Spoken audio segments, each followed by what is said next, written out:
What's going on, everybody? We have an extra innings edition today. Breaking news, extra innings. Rafael Devers traded to the San Francisco Giants.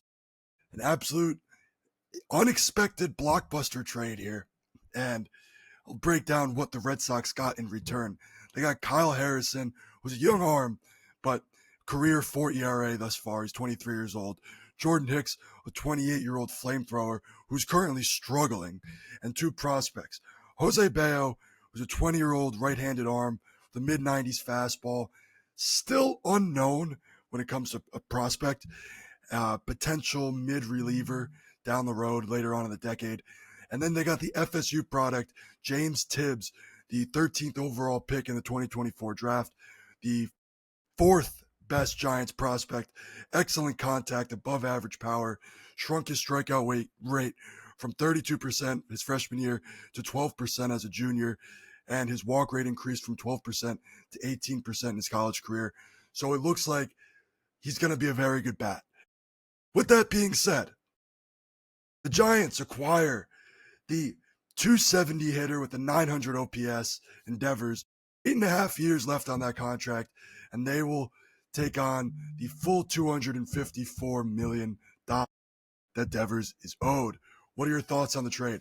Crazy. By the way, this whole trade happened like 30 minutes after he hit a home run against the Yankees. So look, I'm a Yankee fan. I'm happy to see him go to another division, another league, the other side of the country.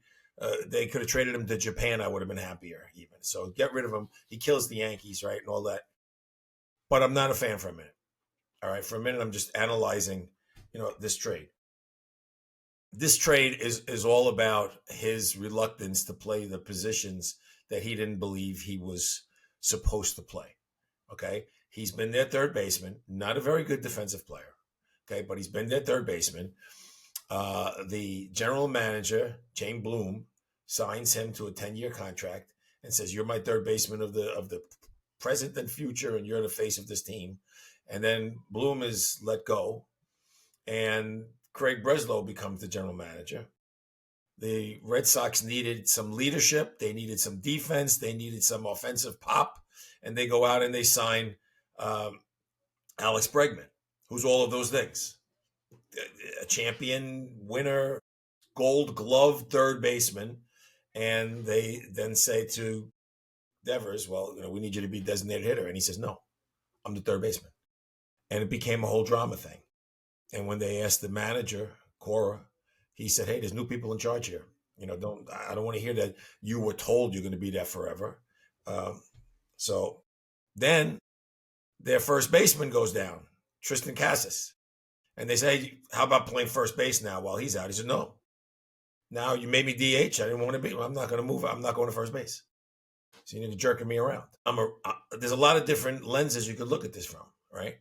If I look at it from a Red Sox fan position, it's here we go again. For money, you let go of Mookie Betts, our best player. And now he's winning world championships with the Dodgers because you wanted to save money, if that was the reason, okay? Now, you're dumping this salary. He's our face of the team. You've signed him for 10 years. And you're dumping the $250 million here, again, our best player, young, homegrown. You letting this guy go away, all right? So here you are. You're being cheap. John Henry owner, you're being cheap. And your cheapness is going to keep us running in one spot here, and we're not moving forward. While other teams are making investments in their team, you're letting our best player go. That's what I'd say if I was a Red Sox fan. I'm not a Red Sox fan. I'm more objective, all right? You've got young players on that team. They just brought up their number one prospect. Yeah, Ronan Anthony, right? You got a bench full of young guys. What did they see? They see Devers come over, who is a gold glove, just last year, not in the past, gold glove third baseman, saying, "Listen, if you want, I'll go play second base. So whatever you want me to play, shortstop, second base, whatever you want me to do, I'll do." Bregman, "I'll play wherever you want me to play." They see just a year or two before that, Trevor Story, shortstop, high-priced guy, come over and get moved from shortstop because they had somebody playing better. And he said, "Fine, whatever's good for the team." All right. And then they see this guy say, "No, I'm not. I'm going to do what I want to do." because I've got a 10-year contract for another $250 million and I'm holding you hostage. So if he gets away with it, you're sending this message to a bunch of young kids. If they don't let him get away with it and they say, you know what, we're trading you to San Francisco, goodbye, that's the message now to the kids, that we're all in this for a team, okay? We're all one. We're the name on the front, not the name on the back, okay? Rafael Devers could not tie Alex Rodriguez's laces on his cleats. But when Rodriguez came to the Yankees, and he was the best overall shortstop in baseball, the best defensive and the best offensive, he said, if it would rock the boat coming over to contest for Jeter's job, I don't want to rock the boat. I want to win championships. And he went and learned third base. The best. He was the best. It wasn't like, hey, we got to put you there because we got somebody better. No, he was better. He went over there. I've seen it for years. Robin Yount, Mike Trout just this year. I'm not covering ground. Fine, move me. I saw Mickey Mantle go play first base because he couldn't cover the ground anymore. And they said, listen, Mick, you just everybody wants you to be the center fielder, but you're not anymore. Okay? But this guy is too big for that. All right? So did they jerk him around when they told him you're going to be our third baseman for 10 years? First of all, you're not a very good third baseman to begin with. Do you really think in 10 years you're still able to handle that corner? You're going to wind up at DH sooner or later anyway. So whatever they told you was bullshit. All right, we'll start there. Okay? So did they jerk him around and tell him that in like a year later they do this? Did they trade him now where they're pulling the rug out of the season and the Red Sox fans again are going to like, what are you giving up another year? We just swept the Yankees. You're giving up again? So that's all on one side. On the other side, I have a lot of respect for what the Red Sox did. A lot of respect because they sent the message, we're about winning as a team. The Yankees are the best team in the American League. Boston just took 5 out of 6 against them in about a week span. The Red Sox are hot. They're a game out of a wild card spot. They're very much in the race for the playoffs this season. There isn't a world where you could say Boston got a better return for Devers. Harrison has potential, but it hasn't translated yet. You know what you're getting with Hicks. Bayo doesn't move the needle, and Tibbs is projected to be a very good bat in a couple of years. He's still a prospect. We see prospects fail all the time when they get to the bigs. I know it's a soft spot for Red Sox fans, but right now Roman Anthony is not playing well at all. Yes, it's been a week, but we've seen prospects struggle in the bigs and not pan out. So there's no guarantee with Tibbs, but even if Tibbs was a above average to borderline great outfielder, that return still doesn't equal Devers. Devers is the best Red Sox by a mile. Bregman is 31 years old. Story's 32 years old. Those guys aren't getting any younger. And yes, Bregman, he's still got juice. Story looks like he's been playing well this year. He's starting to turn a corner. I agree with you. I respect Boston for moving a head case. And they got rid of the salary, so they're open to picking up more free agents. But that return does not equal Devers. I would need more, even with the head case. There's a faction that believes that they should not have done it now.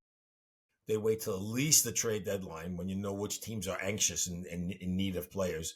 You shop them, you get a better market. There's also a faction that believes that, last week when he said, I'm not going to play first base, the general manager and the owner flew in to have a conversation with him and Cora. And there's some folks that believe at that conversation, he said, basically demanding a trade. Get me out of here now. And that may be the case too. I think I don't think he wanted to be with the Red Sox anymore. I don't think the Red Sox wanted him and his $250 million anymore.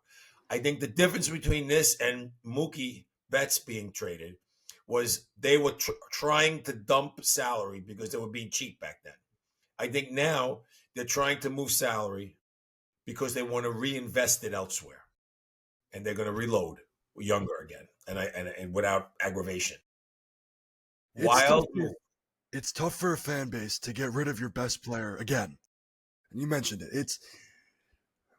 If I were a Red Sox fan, I would not be happy. At least what I would want, Devers doesn't want to be here. We don't want Devers here. You wait until the deadline. get a higher return, because this return just doesn't do it for me. Devers is too good of a player. I would stick it out. And look, even if he requested a trade, say we'll trade you at the deadline. You can't do that right now. Two things. Number one, when you tell me you're not going to play a position, well then I'm gonna suspend you without pay. All right, you're not doing what you're told to do. You were not.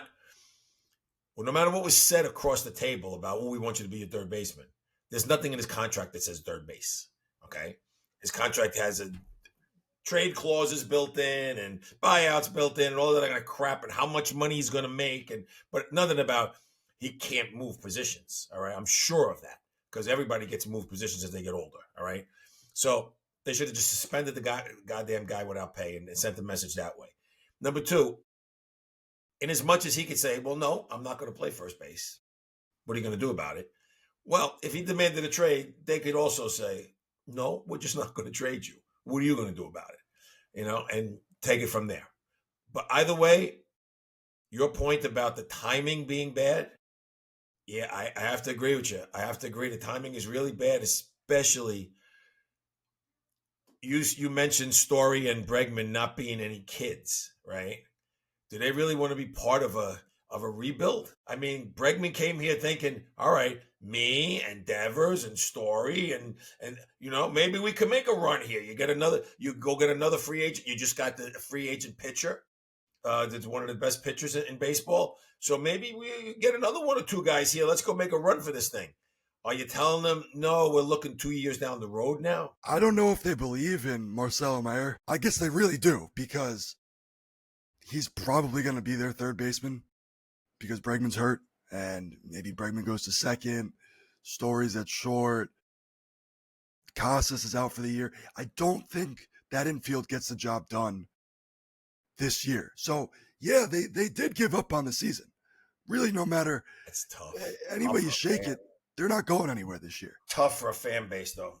And one thing I want to say, the Giants have one of the best defensive third basemen, Matt Chapman. What's Devers going to do out there? Is he just going to DH? He's not playing third. He's not playing third in San Francisco.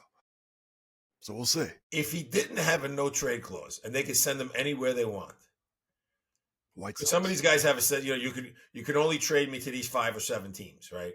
And maybe the Giants were on his list. Okay, if they weren't on his list and he had no say on where they sent him, and they're sending him to a place where it already has a third baseman, wouldn't that be sticking it to him? Yeah. Wow. It's either that or like an Aaron Savali trade. He requested a trade from the Brewers, and they sent him to the White Sox. Yeah. Well, honestly, if my star player was holding me hostage, like he was holding the Sox hostage, and I was going to have to trade him and not get a good return, I would have stuck it to him. I'd send him to the White Sox. I'd send him to hell. I'd send him someplace where he was going to be miserable. And maybe that's what happened. I don't think so because he went to a good team. But maybe he can't play third base now. Let's find out. We'll see. Good stuff. Yeah, ladies and gentlemen, thank you for tuning into this extra innings edition of 10th Inning Screwballs. You know where to find it. YouTube, Spotify, Instagram, TikTok. From Dante Esposito. And Sevia Esposito. Have a good week. Go get your shine box. Ciao.